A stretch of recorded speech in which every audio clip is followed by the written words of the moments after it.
जय हिंद दोस्तों, मेरा नाम है विवेक शर्मा और आप देख रहे हैं टॉक्स विद विवेक रनियाल।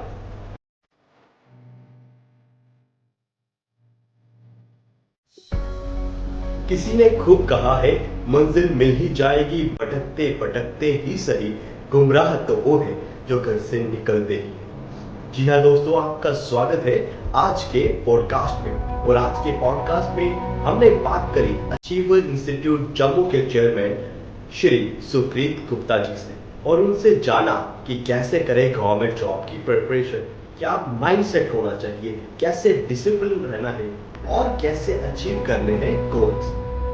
बने रहिए और देखिए टॉक्स विद विवेक रनियाल। जय हिंद सुकृत सर, आपका स्वागत है टॉक्स विद विवेक रनियाल में। Thank you, Vivek. It is nice meeting you after such a long time. तो ऑडियंस, पहले आपको बता दूं, सुक्रीत सर मेरे मेंटोर रहे हैं।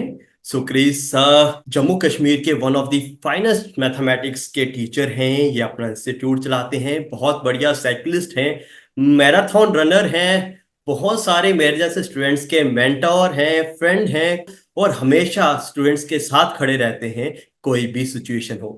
Sir, you were army aspirant, फिर ये टीचिंग लाइन क्यों चूज करा, कैसे आप ये टीचर कैसे बन गए? Yes, if I talk about teaching, it just happened to me. I am an accidental teacher. I always say that. I don't know मैं अपने काम को कितना justify कर पाया, but somewhere down the line, I never wanted to be a teacher. कभी नहीं था कि मैं टीचिंग प्रोफेशन में आऊंगा या टीचिंग लाइन में आऊंगा. Always thought of becoming an army officer right from my first or second class जब से होश संभाला. My initial days were in Rajouri. तो राजौरी में मैं बीएसएस स्कूल में पढ़ता था फर्स्ट सेकंड में. और वहाँ पे क्योंकि राजौरी नियर, तो आर्मी की गाड़ियाँ देखने में बड़ा फैसिनेट रहता था. एंड तब से ही सोचा था कि जब भी कुछ करूंगा तो आर्मी ऑफिसर ही बनूंगा और कुछ नहीं करूंगा. And that is how I live my life and I live my dream. 11 12 तक आते आते पता लगा एनडीए का एग्जाम होता है. एनडीए के लिए तैयारी भी किया, एनडीए के लिए मेहनत भी किया. एंड समहाउ मेरा एक बड़ी था, he is colonel right now, colonel Nitin Dutta. तो हम लोग 11 12 में यही बात करते थे कि यार लड़कियों की बातें कम होती थी, ये बातें ज्यादा होती थी कि तू पाकिस्तान को इस साइड से पकड़ना, मैं पाकिस्तान को उस साइड से जाके करूंगा एंड देन हम पाकिस्तान पे करेंगे. मतलब दिमाग में घुसा ही आर्मी था और कुछ होता ही नहीं था. समहाउ 11 के बाद 12 के बाद एनडीए दिया, 2 बार एनडीए दिया. क्योंकि जम्मू में उस समय कोचिंग कल्चर इतना ज़्यादा नहीं था, तो इसलिए हमें पता भी नहीं था कि कैसे एग्जाम होते हैं, किस तरह से देते हैं. जितना जो आता था वो पढ़ के दे दिया, लेकिन ना पता था कि कोई किताबें होती हैं स्पेशली या कुछ ऐसा. Could not qualify NDA to be very very honest. तो नहीं हुआ. कोचिंग के लिए पेरेंट्स ने 1 महीने के लिए चंडीगढ़ भेजा. तो 1 महीने में जो वहां पे पढ़ता था, तो 80 से 100 बच्चों की क्लास में पढ़ाया गया. 1 महीने की कोचिंग में सुबह पढ़ाते थे, और वो जो पढ़ाते थे वो इतनी फास्ट तरीके से पढ़ाते थे क्योंकि it was crash course, 1 month के अंदर कोर्स कंप्लीट करना था. तो कुछ चीजें समझ आती थी, कुछ चीजें नहीं भी समझ आती थी. तो we were very raw in that case. Jammu का एजुकेशन लेवल और चंडीगढ़ के एजुकेशन लेवल में देयर वाज ह्यूज डिफरेंस. तो वापिस आए, नहीं कर पाए. And then things kept on going like that. आपके साथ ही एडमिशन लिया science college, DGM science college में. एंड वहाँ पे एडमिशन पता चला कि 12th के बाद एनडीए होता है, वैसे ही ग्रेजुएशन के बाद सीडीएस का एग्जाम भी होता है. अगर आप ग्रेजुएशन अच्छे से करते हैं और सीडीएस का एग्जाम देते हैं तो आपको फिर से लेफ्टिनेंट बनने का चांस मिलता है. तो दिमाग में बात घुस गई. जैसे ही वापस आए, साथ में एनसीसी ले लिया, ताकि आर्मी लाइफ को और क्लोजली देख पाए और जान पाए कि क्या होता है. somehow things went well. 3 साल कॉलेज के गुजरे. थर्ड ईयर आते आते सीडीएस का एग्जाम भी क्लियर कर लिया. पता भी लग गया पढ़ना कैसे होता है, कैसे करना होता है. सीनियर्स थे जो एनसीसी कैडेट्स थे, जिन लोगों ने एग्जाम क्लियर किए थे, उनसे मेंटरशिप लेते थे, गाइडेंस लेते थे कि सर कैसे पढ़ना है. करते करते करते सीडीएस का एग्जाम क्लियर किया. एंड 97 98 की बात है. जब तक हम लोग वहाँ पे पढ़ते थे, 97 में I finish with my graduation. And खैर वो लाइफ के कुछ डिसाइसिव ईयर्स होते हैं जब आपको पढ़ना भी होता है, जब आपको आगे ऑप्शंस भी ओपन रखने होते हैं, तो army was the first option. लेकिन घर वालों ने कहा कि नहीं यार, पढ़ाई भी साथ साथ जरूरी है, तो after that I started for MSc mathematics also. तो एमएससी मैथमेटिक्स करना शुरू हुआ। तो 97 में ग्रेजुएशन हुआ, 98 में, 99 में एमएससी होते होते, तो दोनों तरफ फिर से बटा हुआ था, तो पूरी तरह से जस्टिफाई नहीं कर पाए रिटर्न एग्जाम को प्रॉपरली। कभी क्लियर हो रहा था तो एसएसबी में क्वालिफाई नहीं हो पा रहे थे या कुछ वैसा, या कई बार रिटर्न क्वालिफाई हो जाता था तो एसएसबी के लिए जा ही नहीं पाते थे, बिकॉज एग्जाम्स आ गए हैं जी एमएससी के। फर्स्ट सेमेस्टर के एग्जाम है, सेकंड सेमेस्टर के एग्जाम है, सब चीजें चलती रही। इसी दौरान 1999 में कारगिल वार हुआ, और बड़ा हमारे देश को क्षति पहुंची उसमें। उस दौरान मेरा, हम लोग वार को तो बड़े क्लोजली देख रहे थे, समझ रहे थे, देख रहे थे कि क्या हो गया, बट मेरा साथ में सीडीएस की तरफ जो रुझान था वो तो बड़ा था ही। तो मैंने रिटर्न दिया और मेरा रिटर्न क्लियर हो गया। रिटर्न के बाद एसएसबी के लिए गया इलाहाबाद, और without any coaching, without any knowledge, लेकिन यस, एक ही था कि यार I have to do it, in any case I have to do it. जो अपने बेसिस के ऊपर कुछ कर सकता था वो किया। मतलब मैंने खाली एस्पिरेंट नहीं था, I was a hardcore aspirant, and I clear the whole process twice. तो वन जो था ये 1999 में नवंबर में मेरा एसएसबी आया। I went to SSB Allahabad. 35 SSB था मेरा वहाँ पे, तो मैंने वहाँ पे अपना एसएसबी दिया। मेरी कोचिंग सिर्फ इतनी थी कि जिस दिन मैं वहाँ पहुंचा, मेरे उस दिन 7 लोग रिकमेंड हुए थे। The word use is recommend, not selected, they use the word recommend. तो 7 लोग रिकमेंड हुए, जिसमें से 6 मेरे साइंस कॉलेज के लोग थे, वाह। मतलब from Jammu, and from my college, and from NCC only. तो we were close buddies like. मेरे को जैसे ही उनको देखा, मैंने देखा यार ये तो मेरे दोस्त हैं, मेरे लोग हैं। उनको देख के मेरा कॉन्फिडेंस एकदम जस्ट रॉक्ड अप हो गया कि यार अब तो मतलब करना ही करना है। तो माय कोचिंग वाज कि उनका मेडिकल चल रहा था, मेरा एसएसबी स्टार्ट हुआ। फर्स्ट डे स्क्रीनिंग में उनसे पूछा कि भाई क्या किया आपने, कौन कौन सी पिक्चर्स आई, they told me these pictures आई। उसके ऊपर वैसे काम किया। somehow I was have to be sure कि मुझे अपना बेस्ट परफॉर्मेंस देना है, irrespective of whatever I am, from where I am। मेरे साथ दिल्ली के लड़के थे, मेरे साथ मुंबई के लड़के थे, इलाहाबाद के लड़के थे, यूपी के लड़के थे, बिहार के लड़के थे। सबके बारे में सुना था कि बहुत इंटेलिजेंट होते हैं यार बच्चे, जम्मू वालों के पास इतना ज्यादा एक्सपोजर नहीं होता। बट मेरे दिमाग में एक ही बात थी कि मेरे दोस्तों ने किया तो मुझे भी अपना बेस्ट देना है, बाकी देखी जाएगी। तो I got my training clear. तो नेक्स्ट प्रोसीजर स्टार्ट हो गया जो 4 दिन का था। इट वेंट ऑफ लाइक, बस एक एक स्टेप पे मैं अपने दोस्तों से पूछता था। शाम को हमें टाइम मिलता था आफ्टर टेस्ट, जो आपका रिलैक्सिंग पीरियड होता था, या जो हमें एंटी रूम में टाइम मिलता था, या डायरेक्ट में हम लोग एक दूसरे के जाते थे, एवरीबडी वाज नोन। तो उनसे पूछा गया यार क्या करना आगे, तो जो जो वो चीजें बताते थे I just started following that thing. किसी जगह पे उनको लगता था कि ओके आपको टाइमिंग का ध्यान देना है, तो मैं वैसा करता था। तो आई take all the things in my mind and I went like that. And somehow, by the grace of Almighty, I cleared my SSD। And लोगों को लगता था कि इलाहाबाद एक रिजेक्शन सेंटर है, मेरे लिए वही वरदान साबित हुआ, and I cleared that। Somehow after that, I got some medical issues, which has a problem since। I rectified my medical issues while coming back to Jammu, but मैंने एक ऑपरेशन करवाया था जिसके स्टिचेस मेरे ओपन नहीं थे। I was force to report the command hospital Udhampur, जहाँ पे मैंने अपने स्टिचेस को, ताकि it is not been open. And because of that one of the doctors gave me extension कि आप हफ्ते बाद आइएगा अपना वो करने के लिए। But in between the deputation there was a doctor who called me up. उस टाइम पे ना ना मेल्स होती थी, उस टाइम पे ना ही आपका टेलीफोन के ज्यादा जरिया होता था, आपको टेलीग्राम भेजा जाता, जिसको हम तार बोलते हैं। तो मुझे टेलीग्राम आया कि you have to report in the board the next day.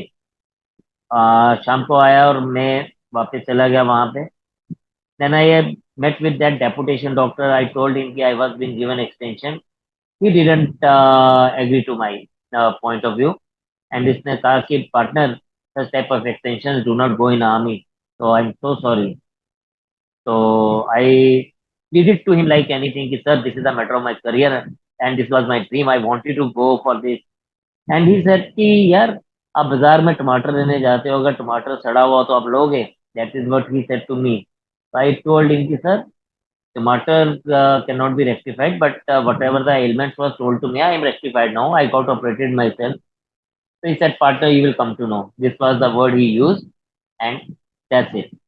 तो मैं जब वहां से वापस आया एंड एवरीथिंग वेंट ऑन, और बाद में पता लगा कि I was not being sent forward, my case was not being sent forward to the army headquarters, और मुझे नहीं पे मेरा हो गया. Then one of my father's friend, he was major general at that time, very close friend of my father. He asked about कि भाई सोनू का, my nickname is सोनू, तो सोनू का सिलेक्शन हुआ था, क्या हुआ अभी, कब जा रहा है academy. My father told me them कि ऐसे ऐसे बात होगी. तो he scolded my father like anything कि यार इसमें री अपील का भी ऑप्शन होता है, आपने री अपील नहीं किया. तो माय फादर टोल्ड कि यार उसका तो हमें ऑप्शन पता ही नहीं था, and that chance left out of my hand. मजेदार बात यह थी कि मेरा नवंबर में एसएसबी रिकमेंड हुआ था, दिसंबर में सीडीएस का फॉर्म निकला था नेक्स्ट वाला. मैंने कहा क्या करना है, रिकमेंड हो गया, अब तो जरूरत ही नहीं है. तो that chance left out of my hand again. But I again went for next CDS, जो कि इस टाइम पे पहले फरवरी में होता था, उसके बाद अगस्त में होता. तो आई वेंट फॉर द अगस्त वाला CDS again. I again gave return. I again cleared return. I went for SSB. I again given SSB. I cleared the SSB again. I was recommended for medical. And then the second day of my, during the second or third day of my medical in Bhopal at that time, 11 SSB Bhopal, there was a fight among the boys, and we all were called off, and we all were thrown out of the section center just because there were fight among the boys, and it went very bad. Commander of that particular center, president, he said, I'm not handing over you to the police just because you are having your career in your hand, but I will not allow you to go further with the things. And that was the second chance which went out of my hand. Somehow, when I came back, I thought of, ki, okay, yaar, what to do now? So I thought, ki, okay, let's start giving some guidance to the people. And it just happened कि जब वापस आए, लोगों को पता था इसने किया है कुछ, तो चलो इससे पूछते हैं, बिकॉज एक्सपीरियंस थे, मेरे अपने बड़े क्लोज फ्रेंड्स थे. दे वांटेड टू आस्क कि यार कैसे किया, किस तरह से किया. And they just started coming for guidance.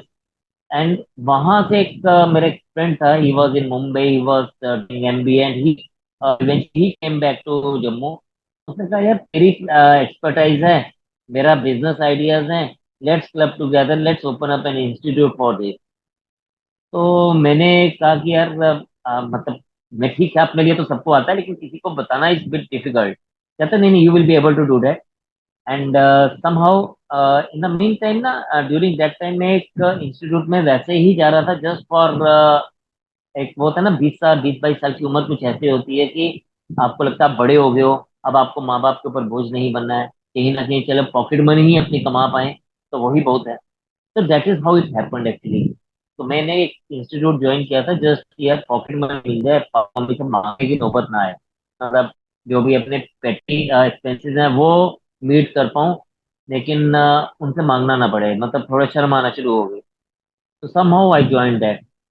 तो वहां पे आई गट ए चांस कि मेरे बॉस थे, तो कोई बात बात में हुआ, बिकॉज मैंने एसएसबी के लिए इंटेलिजेंस टेस्ट को बहुत अच्छे से किया हुआ था, रीजनिंग जिसको हम लोग बोलते हैं. तो वो अच्छे से पढ़ा हुआ था. तो somehow उन टीचर जो थे, एक चार टीचर थे, वो नहीं आ रहे थे, वो he was out of station, vacation of holidays पे थे, वेकेशन पे थे. तो दो चार बच्चे उनके पास आए, सर रीजनिंग पढ़नी है, तो कहते हैं सर नहीं है.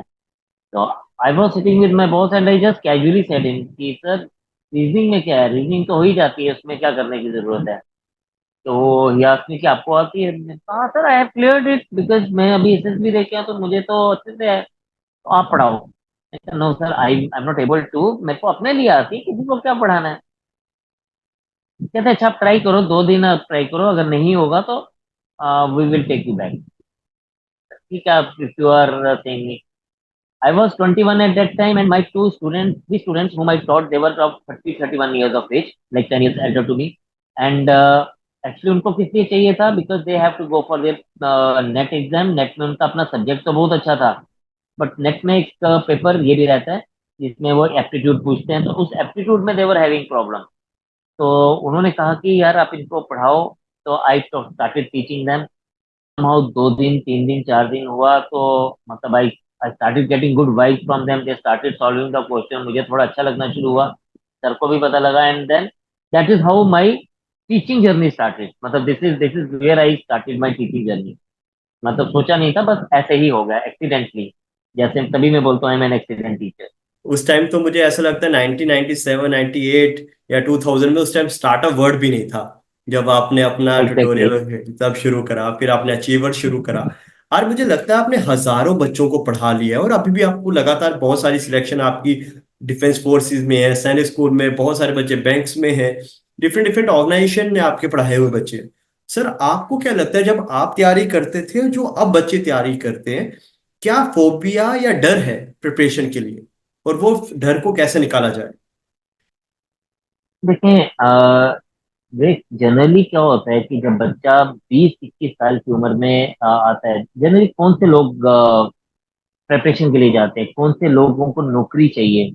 उन्हीं लोगों को नौकरी चाहिए जिनके लाइफ में स्ट्रगल है, जिनके फैमिली में स्ट्रगल है, या जो अपने दम पे कुछ करना चाहते हैं। जब बच्चा अपने दम पे कुछ करना चाहता है, व्हेन ही इज नोइंग कि दैट उसके पास पीछे इतना ज्यादा सपोर्ट नहीं है, मतलब उसको अपने घर की स्थिति पता है। वो कहते हैं ना, only the wearer know where the shoe pinches. तो उसको पता है कि उसका जूता उसको कहाँ काट रहा है, मतलब उसके घर के हालात क्या हैं। तो जब बच्चे को ये सब चीजें रियलाइज होती हैं, जब ये चीज पता होता है, तो उसको कहीं ना कहीं वो डर भी होता है कि यार मैं जब तक नहीं करूंगा तब तक मैं घर अपने को कैसे लेके जाऊंगा, आगे घर के हालत कैसे सुधरेंगे। और बहुत सारे ऐसे लोग हैं। जस्ट रिसेंटली हमारा एक बच्चा he became air force officer, and his father is having a very small shop. 6x6 का शॉप है, टेलर का शॉप है। और बड़ी दो सिस्टर्स थी। अब वो बच्चा ने जब अपने फादर पेरेंट्स को बुलाया पीओपी के लिए, तो उसने अपने पेरेंट्स के लिए 5 स्टार होटल बुक करवा के रखा था। वहां पे उन्होंने ही made him to stay there. तो उसके पेरेंट्स ने उसके बाद कई बार शेयरिंग दिस टू मी, कहता पापा कहते हैं यार होटल ऐसा भी होता है, मुझे तो पता भी नहीं था। सो you're getting my point in the sense कि यार उन बच्चों को पता है कि कल को वो कहीं पे पहुंचेंगे तो घर के हालात सुधरेंगे, और कहीं ना कहीं जो पेरेंट्स ने उनके लिए स्ट्रगल किया है, उन पेरेंट्स की स्ट्रगल को वो कहीं ना कहीं जस्टिफाई कर पाएंगे। तो वो जो बच्चा है, ऑफकोर्स उस सोच का बच्चा, उस I am so sorry but इस समय वो सोच के बच्चे कम है, लेकिन ऑफकोर्स जो इस सोच का बच्चा है जिसको ये लगता है कि मेरे पेरेंट्स ने मेरे लिए इतना कुछ किया और मुझे अब उनको कुछ रिटर्न करना है। वैसे तो पेरेंट्स का किया हुआ कोई भी रिटर्न नहीं कर सकता, लेकिन ये है कि अगर वो उनकी रिस्पॉन्सिबिलिटीज को कुछ हद तक शोल्डर कर पाए, अगर वो बच्चा ये सोच के चलता है, तो आज वही बच्चा ही कामयाब है। आई एम सॉरी टू से, दैट इज वाई बहुत सारे बच्चे आपको इतना पढ़ने लिखने के बावजूद भी बेरोजगार दिखते हैं। उसका कारण सबसे बड़ा ये है कि उनको जो बेसिक जो नॉलेज है, या जो बेसिक learnings हैं, they are away from it. They are having bookish knowledge with them, they are having degrees with them, they are having diplomas with them, but जहां तक मेरा मानना है, knowledge is beyond book, education is beyond book.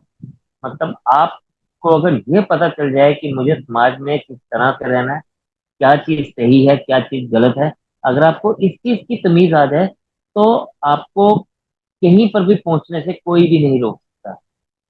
This is what the things are. और आपने जैसे बोला ना कि क्या वो है, फर्क कुछ भी नहीं है मेरे दोस्त। फर्क तब भी मतलब बच्चा, वो जो बच्चा था, हाँ तब उस बच्चे की तादाद थोड़ी सी ज्यादा थी, बच्चे ज्यादा सोचते थे अपने पेरेंट्स की तरफ। अभी थोड़ा सा कम हो गया है, because of many factors. And उसका सबसे बड़ा कसूर सोशल मीडिया भी है। सोशल मीडिया में बच्चा अपने साथ कनेक्टेड रहता है, अपने पेयर ग्रुप के साथ कनेक्टेड रहता है, and he away from the close people. वो लोग जो उस पर जान लुटाने को तैयार हैं, जो उस पर मरने को तैयार हैं, जो उसके लिए सब कुछ करने को तैयार है, यानी उसके पेरेंट्स, उसकी फैमिली। तो बच्चा जनरली उनसे थोड़ा सा डिस्टेंट पे रहता है। This is one of the basic reason कि आज का बच्चा जो है वो क्वालिफाइड जरूर है बट एजुकेटेड नहीं है। आप सोचें, वो एग्जैक्टली। पीएचडी लेके बैठा है, वो एमएससी लेके बैठा है, बट फिर भी वो कुछ कर नहीं पा रहा। क्यों? क्यों नहीं कर पा रहा? आपने कभी आप अपने बड़े बुजुर्गों के साथ बैठो, आप अपने दादाजी के साथ कभी बैठे हो या कभी नाना जी के साथ बैठे हो, तो आपको रियलाइज होगा कि वो कहते थे यार हम तो 10वीं 10वीं 12वीं 12वीं पढ़े हुए हैं। लेकिन वो जो 10वीं 10वीं 12वीं 12वीं में पढ़े थे ना, वो इतनी अच्छी इंग्लिश लिखते थे, इतनी अच्छी इंग्लिश बोलते थे, इतना नहीं, English is not the parameter. मतलब what I wanted to tell you is कि वो जो कुछ भी करते थे वो इतनी शिद्दत के साथ करते थे कि वो उनके अंदर समाया होता था।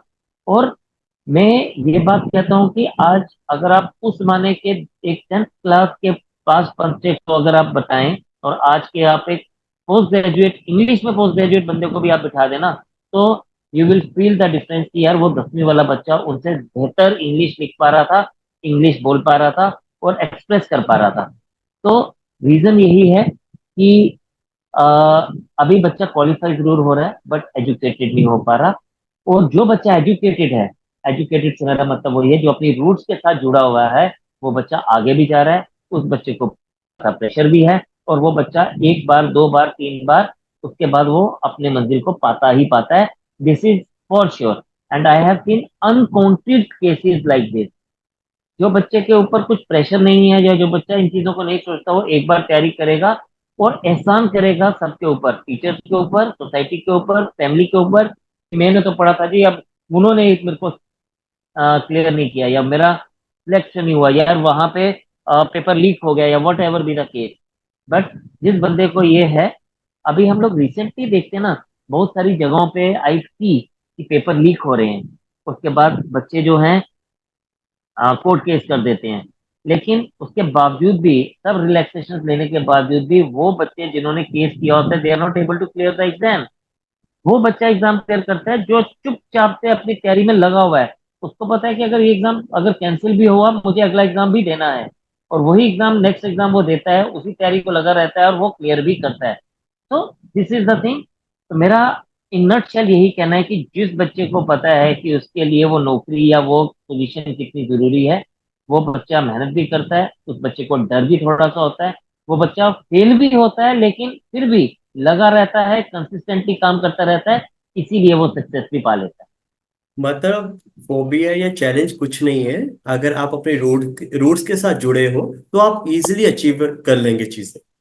आप वेरी ट्रू। अचीवर बन मेरा जाएंगे खुद ऑटोमेटिकली। तो काइंड, यस, अचीवर्स बन जाएंगे। Important। और सेकंड क्वेश्चन है सर कि आप, ये तो इम्पोर्टेंट लेसन्स हैं पर तैयारी के लिए, जैसे यार मैं एग्जांपल करूं सर, फॉरेस्टर का एग्जाम है या जेकेपीएसआई का एग्जाम है या जम्मू कश्मीर कांस्टेबल के अभी बहुत सारे रिक्रूटमेंट है। एक बच्चा यस। जो अभी 17-18 साल का है, या मैं ज्यादा उन लोगों को बोलता हूँ जो गांव के हैं, जम्मू के बच्चे अभी हमारे बहुत सारे डिस्ट्रिक्ट से आगे हैं, बट वो एक गांव का बच्चा वो अपनी तैयारी कैसे शुरू करे? कहीं ना आपको एक डिसिप्लिन जरूर रखना है।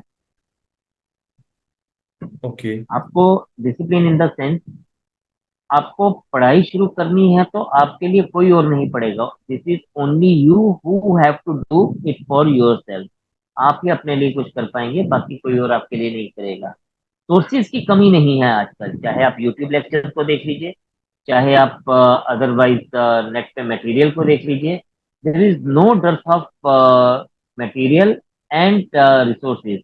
The only thing is you need to have a discipline कि मुझे अगर 4 घंटे रोज के देने हैं पढ़ाई की तरफ, तो देने ही हैं। अगर मैं कांस्टेबल की बात करूं, फॉरेस्टर की बात करूं या जेकेपीएसआई की बात करूं, तो मैं उन बच्चों को ये जरूर हिदायतें अभी से ही दूंगा कि start taking care of your physical also. अभी से दौड़ लगाना शुरू करो, ये मत सोचना कि पेपर खत्म होगा तब दौड़ लगाने की कोशिश करेंगे। Divide your day in 3 part. Number 1, get up in the morning, go for some physical work, start up with that. After that, give some time to your food and मतलब खाना खाना बहुत जरूरी है। उसके बाद 3 से 4 घंटे अपनी पढ़ाई को दीजिए, एंड शाम का टाइम जो है अपने को किसी गेम में रिजुविनेट करिए। Try to get away from this mobile. This is the number 1 thing. हाँ, पढ़ाई के लिए आप इसको यूज कर सकते हैं तो करिए, लेकिन उसके बाद don't go for just scrolling up the reels and other stuff which is not definitely required. आप अपने लिए कुछ नहीं कर रहे होते, आप किसी और के व्यूज बढ़ा रहे हैं, that is the thing which you are doing. तो इंस्टेड ऑफ दैट आप जो टाइम वहां पे वेस्ट कर रहे हैं उसके अलावा आप अपने को किसी गेम में डाल लीजिए, कुछ भी game. Even you go for a walk, even if you go for kabaddi, even if you go for volleyball, जो भी गांव के खेल हैं उस खेल में आप अपने को इन्वॉल्व करिए. एंड अगर ये सब चीजें भी आपको नहीं मिलती हैं तो जो भी आपने पढ़ा है वो अपने किसी भाई बंधु, किसी कजन, किसी बहन, किसी भाई के साथ डिस्कस करिए and try to get the things out of it. But I just want कि don't live in the virtual world, live in the real world. मतलब ये मोबाइल की दुनिया से बाहर आइए और कुछ भी करिए. 4 घंटे भी अगर आप सफिशिएंटली पढ़ते हैं दिन में तो that will be enough for you, for your preparation. उसके बाद स्टार्ट टेकिंग, हाँ, अगर आप किसी इंस्टीट्यूट में जाते हैं या अगर आप किसी ऐप को ले रहे हैं या किसी टेस्ट सीरीज को ले रहे हैं तो वेरीफाई करिए कि आपको कौन से लोग आपको पढ़ा रहे हैं. वो लोग पढ़ा रहे हैं जो खुद तैयारी कर रहे हैं या वो लोग पढ़ा रहे हैं जिन्होंने ऑलरेडी रिजल्ट दिए हैं. बिकॉज आप सिर्फ अपना हार्ड अर्न मनी नहीं देते हैं उस केस में, आप अपना वक्त दे रहे हैं और वक्त सबसे इंपॉर्टेंट है. अगर आप इस रिक्रूटमेंट में नहीं होंगे तो फिर आपको 2 से 4 साल वेट करना पड़ेगा नेक्स्ट रिक्रूटमेंट के लिए. तो आपको उस चीज का ध्यान रखना है. तो you have to be very very particular about this. बहुत सारे लोग ये भी कहते हैं दोस्त कि नौकरियां नहीं है या आजकल तो जॉब्स नहीं. बट मेरा मानना है कि जो बंदा काबिल है उसको किसी भी चीज की कमी नहीं है. तो आपको अपने को उस काबिल बनाना पड़ेगा कि आप जिस भी तरफ जाएं आपको लोग हाथों हाथ ले लें. This is the thing. Great great sir, आप टीचर हैं, आप साइकिलिस्ट हैं, आप मैराथन रनर हैं, आप फिजिकल को कहाँ देखते हो तैयारी के साथ और जिंदगी में? फिजिकल को मैं देखता हूँ इस तरह से. देखिए, आई स्टार्टेड साइकिलिंग और I have gone for long distance cycling, 200, 300, 400, 600. तो जब हम साइकिलिंग करते हैं ना तो उस समय हम लोगों का पास there two things. Number one is कि आपने एक डिस्टेंस को कवर करना है एक पर्टिकुलर टाइम के अंदर, that is number one. Number two, जब आपकी बॉडी थक जाती है और उसके बाद आप किस तरह से रिएक्ट करते हो और आप उसको किस तरह से अचीव करते हैं, दैट इज नंबर टू. तो कई बार 200 किलोमीटर के बाद चलने के बाद आपको लगता था कि आप बस अब थक गए, अब तो आप आगे के नहीं होगा. एंड फिर आपको लगता था कि नहीं, अब मुझे कंप्लीट करना है. तो ये जो ये एटीट्यूड है ना, ये लाइफ में भी हेल्पफुल रहा. पिछले 4 सालों में देखें तो लाइफ बहुत चेंज होगी. कोविड के दौरान भी इस चीज ने हम लोगों को बहुत पुश किया कि यार आपने अगर वो चीज कर सकते हैं ना तो आप डेफिनेटली कुछ भी अचीव कर सकते हैं. तो आप में ना वो आई कैन डू वाला एटीट्यूड आ जाता है जब आप फिजिकल में अपने को इन्वॉल्व करते हैं. चाहे आप साइकिलिंग में कर रहे हैं, चाहे आप रनिंग में कर रहे हैं, चाहे आप हाफ मैराथन कर रहे हैं, चाहे आप मैराथन कर रहे हैं, चाहे आप 10 किलोमीटर कर रहे हैं, आप में ना वो कैन डू वाला एटीट्यूड आ जाता है. Yes, I can do. And moreover क्या होगा कि इन एक्टिविटीज में जाने से ना you get to meet with the people with the same interest and same vibe. तो आपको कहीं ना कहीं एक लाइफ में जरूर एक पुश मिलता है कि यार I am having people of my kind. तो जब आप कहीं पे कुछ किसी मुसीबत में फंसते भी हैं तो आपको पता है आपके साथ आपके दोस्त खड़े हैं. तो this is one of the. देखिए, कोविड पूरी दुनिया के लिए एक बहुत मुश्किल टाइम था, हमारे लिए भी मुश्किल टाइम था. लेकिन कई लोग उसमें सिर्फ इसलिए चले गए बिकॉज वो डिप्रेस हो गए कि यार अब क्या होगा. कई लोग इसलिए चले गए कि उनको डर हो गया. बट कई लोग इसलिए उसमें सरवाइव कर गए कि yes, I can do, because अगर मैं इतने मुश्किल हालात में पहले भी आया हूं तो मैं अभी भी इसको सरवाइव कर पाऊंगा. तो physical activities actually help you to know your limit too, and sometime it helps you to push your limits also. तो एग्जैक्टली। जब भी आप अपनी लिमिट्स को पुश करते हैं, चाहे वो फिजिकली हो या चाहे वो मेंटली हो, वो एंड्योरेंस जब आपको मिल जाती है तो आप लाइफ में कुछ भी अचीव कर लेते हैं. तो फिजिकल, मैं तो अपने हर एक बच्चे को कहता हूँ यार, पढ़ाई तो एक तरफ है, सब चीजें एक तरफ है. सुबह उठ के सिर्फ 4 से 5 किलोमीटर वॉक ही कर लो, भागना तो चलो छोड़ दो. अगर आप 5 किलोमीटर वॉक भी करोगे ना and you make it a continuous process, तो you will feel that you are a different person all together. आपको आते जाते जो लोग मिलते हैं, जो देखते हैं, जो स्माइल देते हैं, but actually you can say sometime pens मी कि मैं देखता हूँ कि जब सुबह पेरेंट्स बच्चों को छोड़ने आ रहे हैं बस स्टॉप के ऊपर या बस स्टॉप पे बच्चे खड़े हैं, स्माइल इज मिसिंग, वो स्माइल गुम हो गई हुई है. तो जब आप इन एक्टिविटीज में जाते हैं ना तो आपके चेहरे पे स्माइल रहता है. टचवुड अभी I start my day somewhere around 5:30 in the morning. Sometimes we run for 7, 8, 10 kilometers, and then we go to our office. Then we do our whole of the work. मतलब पढ़ाना भी है तो खड़े होके पढ़ाना है. And even then, I'm having the same energy, touchwood, which I'm having at my first class and in my last class. And sometimes people ask us कि यार आपकी इतनी एनर्जी क्यों है, किस तरह से है, किस तरह से मेंटेन करते हैं. So I say that physical work which we generally do, that helps us to maintain that particular energy. So this is how.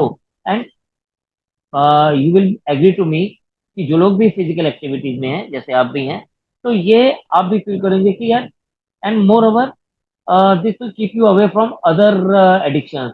मतलब मैं सिगरेट नहीं पीता, मैं शराब नहीं पीता, मैं और कुछ नहीं करता. This always kept me away. मेरे को तो शुरू से ही आदत नहीं थी, बट इवन एनी आपका ध्यान भी नहीं जाता उस तरफ. तो क्योंकि ये सब चीजें आपने अपनी लाइफ में एम्बाइब की हुई हैं, तो this gives you a positive vibe, positive thing. And that is how you spread your positive vibes around. People started considering.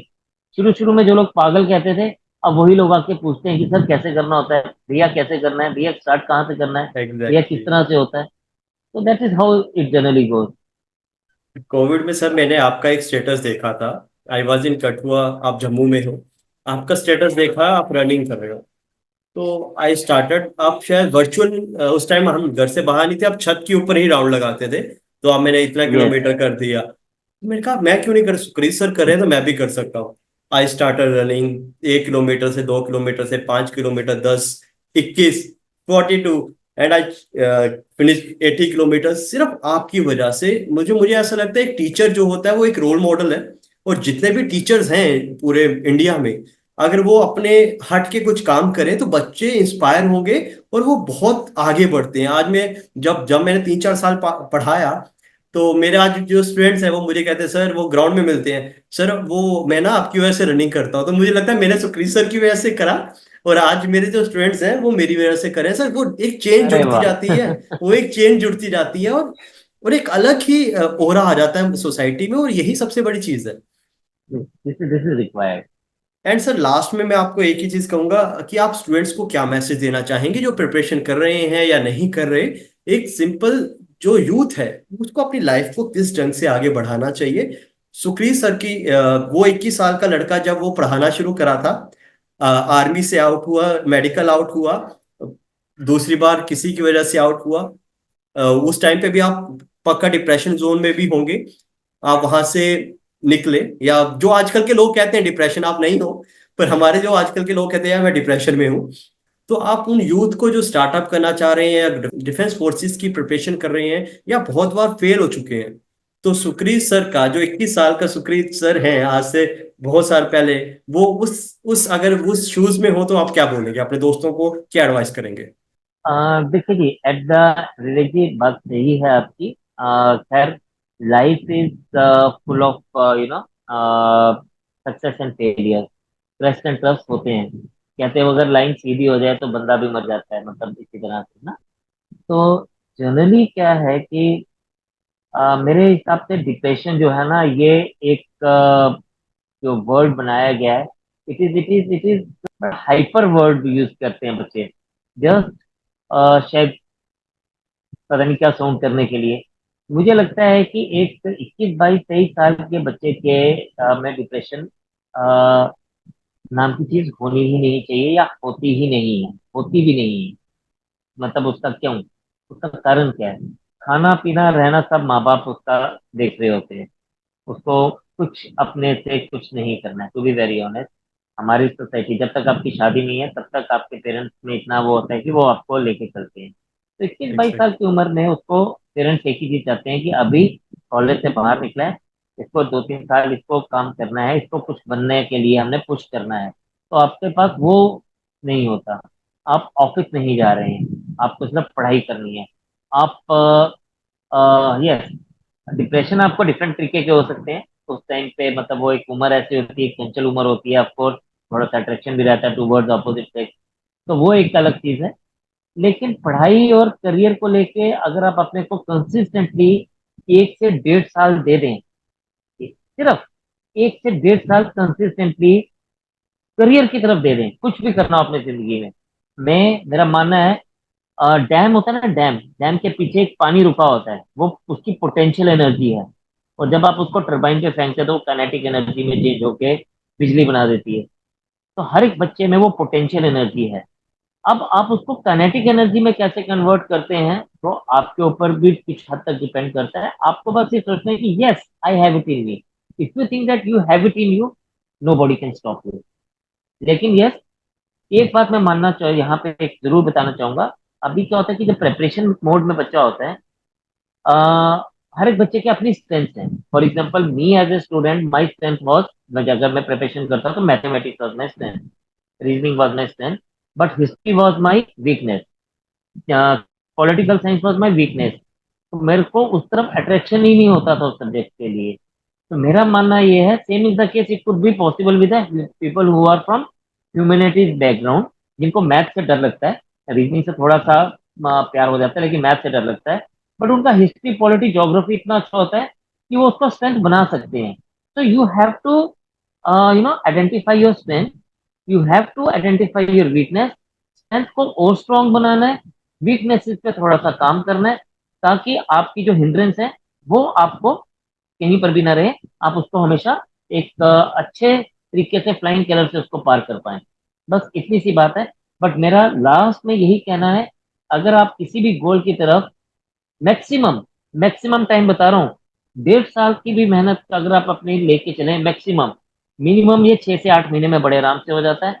लेकिन मैक्सिमम अगर आप इसको 1.5 साल का टाइम दीजिए, nobody can stop you for clearing the exam.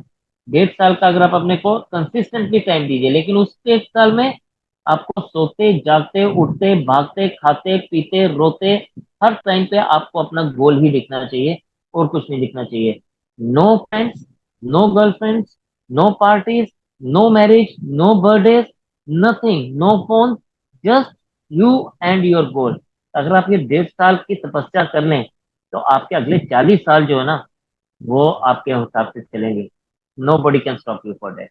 हमारी management में इसको बोलते हैं smart goal, specific, measurable, achievable, realistic and time bound. अगर ये 5 चीजें हो जाए तो ये स्मार्ट गोल हम अचीव कर लेंगे सर। Fantastic sir. मुझे ऐसा लग रहा है कि मैं 2012-13 में आपके पास फिर से पहुंच गया हूं, जब मैं आपकी क्लास में बैठा करता था। This again is I this your was a generosity, this is back all your venture. Generosity कि you are telling me like this. Otherwise I am just learning from people like you. No sir, you मतलब आपका बहुत humble है आप जो ये शब्द use कर रहे हैं। बट मुझे लगता है जो आपने चीजें बताई सर आज, अगर मैं अभी जॉब में हूँ तो मुझे लगता है मैं फिर से ये चीजें अप्लाई करना शुरू करूंगा। और मैं जो मेरी परफॉर्मेंस कहीं ना कहीं मुझे लग रहा है हाँ मैंने अचीव कर ली है, नहीं, आज फिर से शुरू करेंगे, आगे बढ़ेंगे। और मुझे भरोसा है जो हमारे दोस्त हैं जो जम्मू कश्मीर की तैयारी कर रहे हैं वो भी आगे बढ़ेंगे, इससे बहुत कुछ सीखेंगे। और एक चीज बोलेंगे, वो आपका एक डायलॉग था, गो आउट ऑफ बॉक्स, वो सारी चीजें करेंगे यस, और वो अचीव करेंगे सर।